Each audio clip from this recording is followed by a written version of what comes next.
أعوذ بالله من الشيطان الرجيم بسم الله الرحمن الرحيم الحمد لله رب العالمين والصلاة والسلام على رسوله الكريم أما بعد رب اشرح لي صدري ويسر لي أمري واحلل عقدة من لساني يفقهوا قولي. میری عزیز دینی بہنوں، الحمدللہ تو ہمارا سلسلے وار چلنے والا ماہ رمضان کا خاص پروگرام، جس میں ہم علامات قیامت سن رہے ہیں، تو آئیے آج کی حدیث سب سے پہلی ہم جو لیں گے، کل جہاں پر ہم نے روکا تھا، یعنی کہ قیامت سے پہلے بعض ایسے احمق یعنی بے وقوف نالائق لوگ حکمران بنیں گے جو لوگوں کو سنت رسول صلی اللہ علیہ وسلم کے احکام کی خلاف حکم دیں گے. میری عزیز دینی بہنوں، اس حدیث کے راوی عبداللہ بن جابر بن عبداللہ رضی اللہ تعالیٰ عنہ ہیں. کہتے ہیں الحمدللہ کہ نبی کریم صلی اللہ علیہ وسلم نے ارشاد فرمایا، اے کعب یعنی کہ ایک صحابی کا نام ہے کعب بن اجرا، فرمایا اللہ تجھے احمقوں کی حکومت سے اپنی پناہ میں رکھے. آپ صلی اللہ علیہ وسلم نے ان کے لیے فرمایا، اور آپ صلی اللہ علیہ وسلم نے ارشاد فرمایا آگے، میرے بعد ایسے حکام آئیں گے جو میری ہدایت پر نہیں چلیں گے، نہ ہی میرے طریقے پر عمل کریں گے. یعنی میری بہنوں، پہلے جو نبی صلی اللہ علیہ وسلم کے بعد حکمرانوں کی شروعات ہوئی، ہم دیکھتے ہیں ان کو خلفائے راشدین کہا جاتا. خلفائے راشدین کے معنی کیا ہے؟ اسی رشد و ہدایت پر حکومت کرنے والے، جو کہ آپ صلی اللہ علیہ وسلم کی تربیت ہے، آپ صلی اللہ علیہ وسلم کا طریقہ ہے، اور قرآن اور حدیث کی بنیاد پر، اسی لیے ان کو خلفائے راشدین کہا گیا. تو میری عزیزو، اس کے بعد سلسلے چلتے رہے، پھر اموی حکومت ہوئی، پھر عباسی خلافت ہوئی، پھر سلسلے بدلتے گئے، یہاں تک کہ آپ صلی اللہ علیہ وسلم فرماتے ہیں کہ ایک وقت ایسا بھی آئے گا، احمقوں کی حکومت ہوگی، بے وقوفوں کی، نالائقوں کی، ان کو دین کی کوئی سمجھ بوجھ نہ ہوگی. اسی لیے صحابی سے فرمایا کہ میں اللہ تجھ کو اس سے محفوظ فرمائے. اور آپ صلی اللہ علیہ وسلم نے کیا فرمایا کہ وہ لوگ ایسے ہوں گے جو نبی صلی اللہ علیہ وسلم کی طریقے کی ہدایت بھی نہیں کریں گے، نہ تو ان پر عمل کریں گے.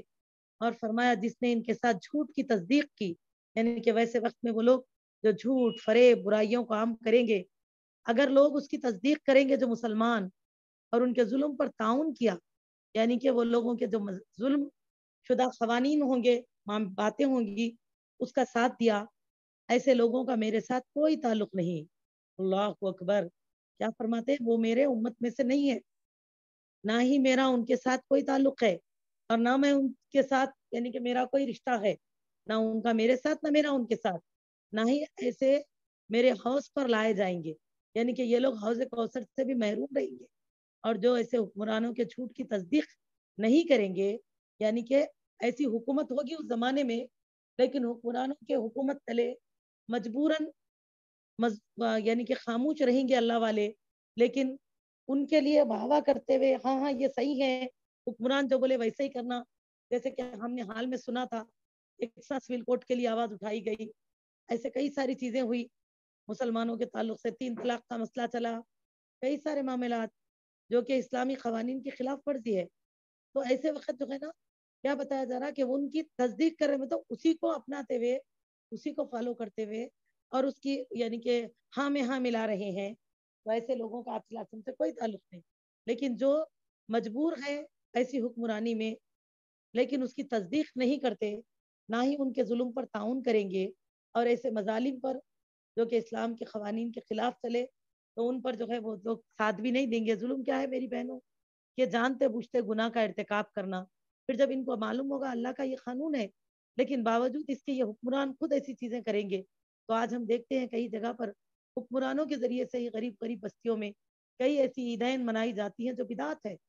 حالانکہ ہم دیکھتے ہیں میری بہنوں، وہ غربا کی بستیاں ان عیدین کے دنوں میں ایسی چمکتی ہیں، لائٹنگ پڑتے، اکثر ہم میلاد النبی کو دیکھتے ہے نا، اور 11ویں کا مہینہ بولتے، اکثر لوگ دیکھو اس کو دیکھتے، ہم لوگ گلیاں گلیاں سجے ہوئے رہتے.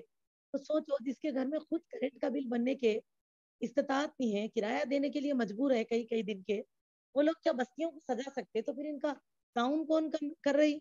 تو وہ زمانے کے وہاں کے سرپرست ہے، لیڈرز ہے، حکمران ہے، انہی کے ذریعے سے ان کو یہ سب ملتا. تو ایسے لوگ کیا کر رہے ہیں؟ حکمران ہوتے ہوئے، مسلمان حکمران ہوتے ہوئے، بدعت کا ترقی دینے کے لیے، بدعت کو پروان چڑھانے کے لیے ساتھ دے رہی. یا اسی طرح کوئی بھی اور معاملات، تو معلومات رکھ کے گناہوں کا ارتکاب کرنا ظلم کا ہے، تو اسی لیے بتایا ان کے ظلم پر تعاون نہ کریں گے، ایسے لوگ میرے ہیں اور میں ان کا ہوں، سبحان اللہ۔ تو ایسے وقت میں جو لوگ حق پر قائم رہیں گے اور اس سے بچیں گے، جتنا کہ ہو سکے اپنے آپ کو بچائیں گے، تو ایسے لوگ اللہ کے رسول صلی اللہ علیہ وسلم کے امتی ہیں، اور آپ فرماتے میں ان کا ہوں، یعنی کہ الحمدللہ میں ان کا رسول ہوں، ماشاءاللہ۔ اس حدیث کو حاکم نے روایت کیا ہے، کتاب الاتمتا باب لا يدخل الجنت لحم بنت من السہد، جلد نمبر 5، حدیث نمبر 7245، انشاءاللہ تعالی۔ آئیے میری دینی بہنوں، اب ہم آج کی دوسری حدیث میں یہود و نصارہ کی پیروی کا جو فتنہ، یعنی کہ قیامت کے فتنوں میں اور جو فتنے عام ہوں گے، ان میں یہود و نصارہ کی اتباع کا فتنہ بھی ہوگا۔ آئیے اس حدیث کو سنیں، پھر اس فتنوں سے بچنے کے لیے تدبر کریں۔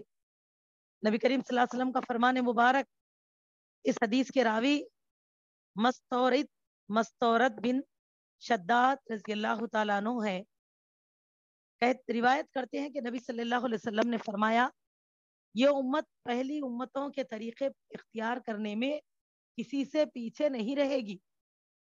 اسے طبرانی نے روایت کیا، حدیث حسن، حدیث صحیح۔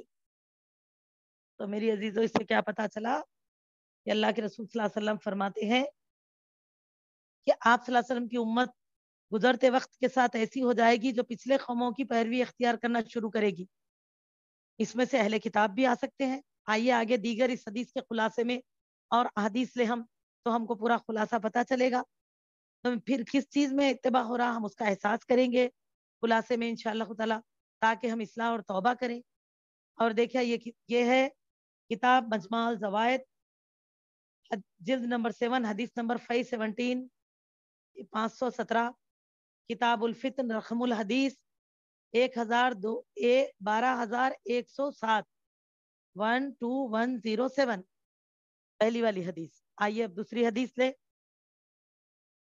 قیامت سے پہلے مسلمان عقائد، معاشرت، عادات و اطوار، لباس، تراش خراش، چال ڈھال، رہن سہن، کھانے پینے کے معاملات وغیرہ بھی ہر چیز میں کفار کی پیروی کرنے لگیں گے۔ اللہ اکبر، معاذ اللہ ایسے حالات سے ہم کو محفوظ فرمائے۔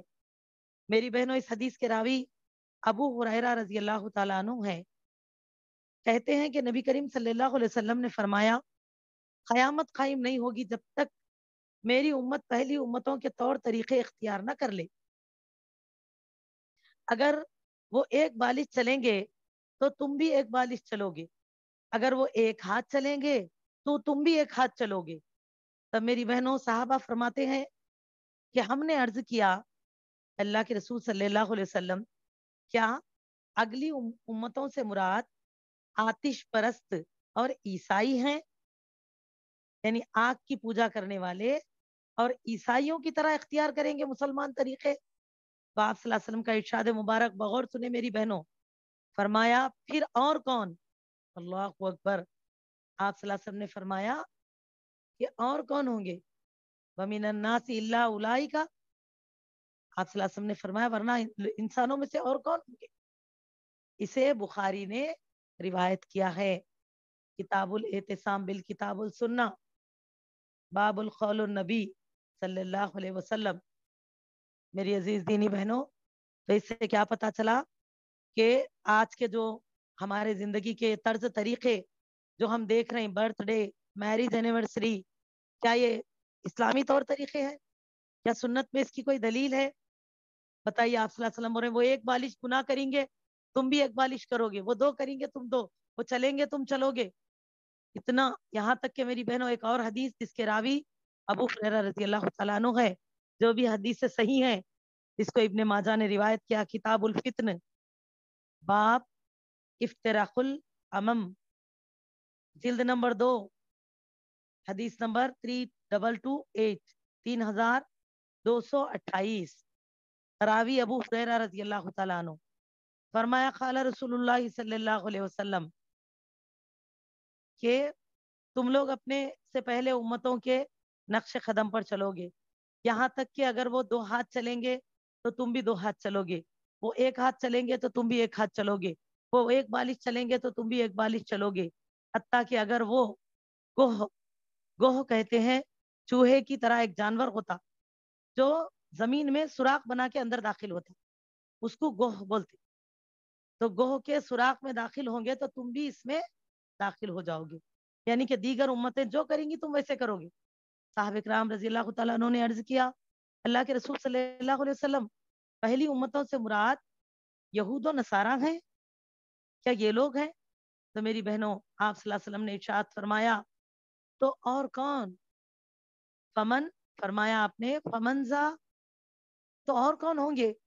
اس حدیث کو ابن ماجہ نے روایت کیا۔ تو میری بہنوں، اس سے ہمیں کیا پتا چلا؟ کیونکہ آپ غور کر کے دیکھیے، آج لوگ یہ چیزوں کی تو آج اتنی کثرت ہو چکی ہے، احساس ہی ختم ہو گیا کہ مسلمانوں کی سنتیں کہاں ہیں۔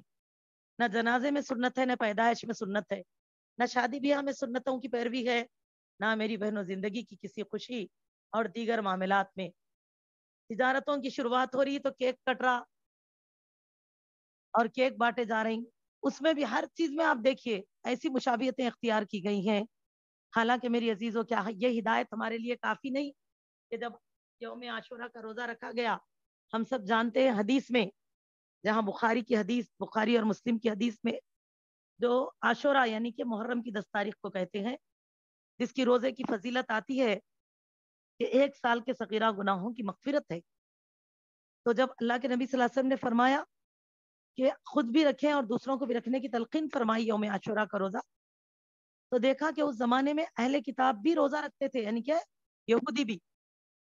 ان سے دریافت بھی کیا گیا نا، تم لوگ کیوں رکھتے ہیں؟ تو بولے کہ موسیٰ علیہ السلام کے اتباع میں رکھتے ہیں۔ حالانکہ وہ لوگ صحیح کر رہے تھے وہ کام، حالانکہ وہ لوگ اس وقت تک گمراہی میں تھے، لیکن روزہ وہ لوگ اس وقت بھی موسیٰ علیہ السلام کی اتباع میں ہی رکھتے تھے، کیونکہ دریائے شور میں اللہ نے فرعون کو جس تاریخ میں ڈبو دیا تھا وہ محرم کی 10 تاریخ تھی، جو بنی اسرائیل جو قبطیوں یعنی فرعونیت کے شکنجے میں گرفتار تھی سالوں سے، بہت طرح طرح کے مظالم کا شکار، یہاں تک کہ ان کے بیٹوں کو قتل کرنا، بیٹیوں کو زندہ چھوڑنا، اور ان پر ہر طرح کے مظالم کو ڈھاتی تھی فرعونیت، تو اس سے اللہ نے نجات دی۔ سوچو کتنی بڑی خوشی کا دن تھا۔ تو موسیٰ علیہ السلام نے بطور شکر روزہ رکھا۔ تو میری بہنوں، اسی اتباع میں موسیٰ علیہ السلام کی قوم کے علماء اہل علم بھی روزہ رکھتے تھے۔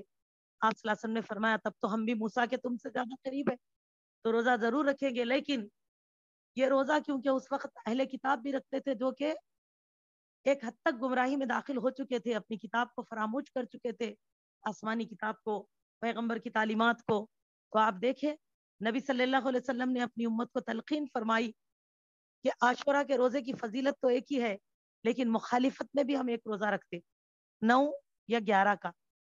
کیوں رکھتے؟ مخالفت میں رکھتے روزہ۔ حالانکہ بتاؤ روزہ رکھنا تو ایک نیک کام ہے، لیکن کیا فرمایا کہ تم اگر صرف عاشورہ کے دن روزہ رکھو گے تو اہل کتاب کی مشابہت یعنی کہ ان کے جیسا سیم عمل ہوگا، تو ان کی مشابہت کرنا بھی صحیح نہیں ہے عبادت میں بھی۔ تو لہٰذا کیا فرمایا آپ صلی اللہ علیہ وسلم نے کہ تم 2 روزے رکھو، مخالفت میں ایک رکھو۔ تو یہ 9 تاریخ کا جو ہم روزہ رکھتے محرم میں، یا ہم اگر کسی کو وقت نہ ملے 9 کا تو 11 کو بھی رکھتے نا 10 کے ساتھ۔ کیوں رکھتے؟ اس لیے کیونکہ مخالفت اہل کتاب ہوتا ہے وہ روزہ۔ عاشورہ کے 2 روزے نہیں ہیں، عاشورہ کا روزہ ایک ہی ہے، لیکن یہ مخالفت کے لیے رکھتے۔ تو سوچو میری بہنوں، جس امت کی، جس قوم کی پیروی اگر اچھائی میں بھی ہے تو شکوک کے دائرے میں ہوگی، یہ کہتے ہوئے اس کی مخالفت کرنے کا حکم دیا گیا، تو میری عزیز دینی بہنوں، اس قوم کی برائیوں میں اتباع کریں، یہ کیسے اللہ برداشت کریں گے؟ اس قوم کی گناہوں میں ہم مشابہت اختیار کریں، اللہ کیسے برداشت کریں گے؟ عزیزو، اسی لیے احساس لیں، اگر ایک حضرت عمر رضی اللہ تعالیٰ عنہ کو ایک تورات کا کچھ ورق ملا تو لا کر نبی صلی اللہ علیہ وسلم کو دکھاتے ہیں اور پوچھتے ہیں اللہ کے رسول صلی اللہ علیہ وسلم اس تورات کی پرچی کا کیا کرے؟ کیا ہم اسے پڑھ سکتے ہیں، اس پر عمل کریں؟ اس کے احکام بھی تو اللہ کی طرف سے تھے۔ آپ صلی اللہ علیہ وسلم فرماتے عمر، اللہ کی قسم، اگر آج موسیٰ بھی زندہ ہوتے تو ان کو بھی قرآن کو فالو کرنا پڑتا، ان کی کتاب منسوخ ہو جاتی، فراموش ہو جاتی وہاں، اور ان کو قرآن پر عمل کرنا پڑتا، وہ بھی اس کا اتباع نہیں کر سکتے تھے اگر یہاں ہوتے تو میری بہنوں سوچئے، جب ایک تعلیم، تلاوت اتباع یعنی کہ احکام میں اگر یہ حکم آیا تو میری عزیزوں جب اللہ جو بدل دیے جو اللہ نے برقرار رکھا اس کا حکم تھا تو کیا بھی گیا، پھر اللہ نے مشابہت سے منع کیا تو روک دینا پڑا۔ اسی لیے تو آپ صلی اللہ علیہ وسلم نے فرمایا کہ افطار میں تاخیر کرنا اہل کتاب کی علامت، سمجھے؟ اسی لیے میری بہنوں پھر ایک بار میں آپ کو یاد دہانی کروا رہی ہوں، بہت ساری بہنیں افطار کا وقت ہو جاتا، اللہ نے فرمایا تیم الصیام الا اللیل، سورج غروب ہوتے ہی افطار کرنا ہے۔ اور حیدرآباد میں، ہندوستان، تلنگانہ میں چھوٹے چھوٹے علاقوں میں ایک آدھ سیکنڈوں کا فرق ہوں گا یا ایک آدھ منٹ کا، لیکن شہر حیدرآباد کا غروب آفتاب آج کا روزہ 5:31 ہے، بتائیے 5:31، بتائیے۔ لیکن آج ہم کیا کر رہے ہیں؟ ہر چیز کی سہولت ہے سیل فونوں میں، ہم چاہے تو معلوم کر کے دیکھ سکتے سورج غروب کب ہو رہا، سورج طلوع کب ہو رہا، دیکھ رہے ہیں نا ہم لوگ اشراق پڑھنے۔ اسی طرح دیکھو سورج کے غروب کا وقت کیا ہے، تو 5:31 کو ہمارا سورج غروب ہو رہا ہے، تو روزے کا وقت کیا ہے ہمارے لیے؟ 5:31۔ لیکن کا افطار کب کیا جا رہا، بتائیے کیا وقت لیا جا رہا افطار کا؟ سوری معافی چاہوں، 6:31، 6:30 کو افطار کا وقت ہے ہمارے لیے، معلوم 6:31 کو، لیکن ہم کیا لے رہے ہیں؟ کوئی 6:35 کو افطار کر رہے ہیں، کوئی 6:40 کو افطار کر رہے ہیں، تو یہ بالکل غلط ہے ماں۔ اپنی اپنی مقامات میں جو کہیں دور دور ہے وہ لوگ اپنے طرف یعنی کہ سورج کے غروب ہونے کا وقت معلوم کیجیے اور اس کے حساب سے آپ فالو کیجیے، ورنہ آج اگر کوئی مسجدیں سورج کے غروب کے ساتھ اذان دیتی ہیں، لوگ کہتے ہیں نہیں ماں وہ کوڑوں کی مسجد ہے، ابھی نہ ہماری والی کی نہیں ہوا سیرن، ہمارا والی کا ہوا نہیں اور 1 2 3 کا ہونا، اطمینان نہیں ہوا دل کو۔ اور سیرنگ ہونے کے بعد کیا کرتے، تب پورے افطار لے کے سامنے رکھ لے کے جب بیٹھ کے اب دعا شروع کر رہے ہیں، وہ بھی پہلے 6:35 ہو گئے، اس کے بعد کیا کر رہی، اس کے بعد اب دعا شروع کرے تو 6:40 تک دعا۔ اللہ اکبر، یہ نیکی نہیں ہے میری بہنوں، یہ نیکی نہیں ہے، یاد رکھو یہ زیادتی نیکی نہیں ہے، اللہ کے رسول صلی اللہ علیہ وسلم اس سے منع کرے۔ سورج غروب ہوا فوراً افطار کرو، اللہ کو یہ پسند ہے۔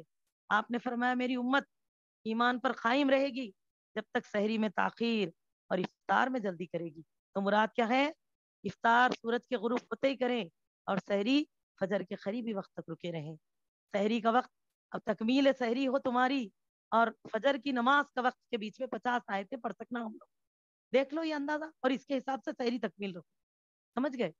تو یہ ہے الحمدللہ۔ تو میری عزیزوں سوچئے، جہاں فرمایا کہ تمہارے لیے اگر سحری میں تم افطار میں تاخیر کرو گے تو اہل کتاب کی علامت ہوگی، یہ منافقت ہے، تو میری عزیزوں سوچو، ہم کو عبادتوں میں منع کیا گیا۔ میں آپ لوگوں کو اس بات کا احساس دلانا چاہ رہی ہوں، کیونکہ آج ہم میں سے کئی بہنیں ہیں، کئی بھائی ہیں، کئی مسلمان ہیں جو علم رکھتے ہیں لیکن شادی کی سالگرہ نہیں چھوڑ رہی، بچوں کا برتھ ڈے نہیں چھوڑ رہے، معلوم برے نہیں گھر کے حد تک کر لے رہی، ایسا بھی کرو۔ مشابہت کس کی کر رہی؟ کیا بتایا آپ صلی اللہ علیہ وسلم نے کہ اگر وہ گوہ کے سوراخ میں گھسیں گے تو تم بھی اس میں گھسو گے، بات یہ نہیں ہو رہا، بتائیے کپڑے پہننے میں، بات چیت کرنے میں، کھانے پینے میں، ہر چیز میں اہل کتاب کا مشابہت اختیار ہو رہی ہے۔ یہ بہت بڑا فتنہ ہے میری بہنوں، اس سے بچے، اپنے آپ کو بچائیں۔ کہاں تو ہم دجال کے فتنے سے پناہ کی دعا کر رہے ہیں، صحیح بات ہے، پھر دجال ہے کس میں سے؟ دجال تو اہل کتاب ہی میں سے ہے، یہودیوں میں سے دجال ہے۔ جب دجال آئے گا، آپ لوگ اب سنیں گے نا سلسلہ انشاءاللہ، تو آپ کو پتا چلے گا دجال کس میں سے ہوگا، یہودیوں میں سے۔ یہودی کون ہے؟ یہ اہل کتاب ہی ہے۔ پھر یہ کس کے ہے رسمہ؟ میرج اینیورسری، برتھ ڈے کرنا، bridal shower, baby shower, teachers day, children's day, rose day, lily day, chocolate day, Valentine day, death day, کس کے طریقے ہے یہ مسلمانوں کے طریقے نہیں ہے بالکل۔ نہ نبی صلی اللہ علیہ وسلم نے کسی کی پیدائش کی خوشی منائی، الحمدللہ اللہ کی رحمت سے آپ صلی اللہ علیہ وسلم کو 4 صاحبزادیاں، 3 صاحبزادے اللہ نے عطا، ایسا نہیں کہ صاحبزادے ہی پیدا ہوتے انتقال کر گئے، جبکہ آپ دیکھیے وہ صاحبزادے جو مدینہ میں آنے کے بعد ماریا بنتے قبطیہ رضی اللہ تعالیٰ عنہ کے وطن سے ہے، 18 مہینے کے ہو کے انتقال ہوا، 18 مہینے تو دیکھ رہی، 1 سال 6 مہینے ہو کے انتقال کرے، تو پھر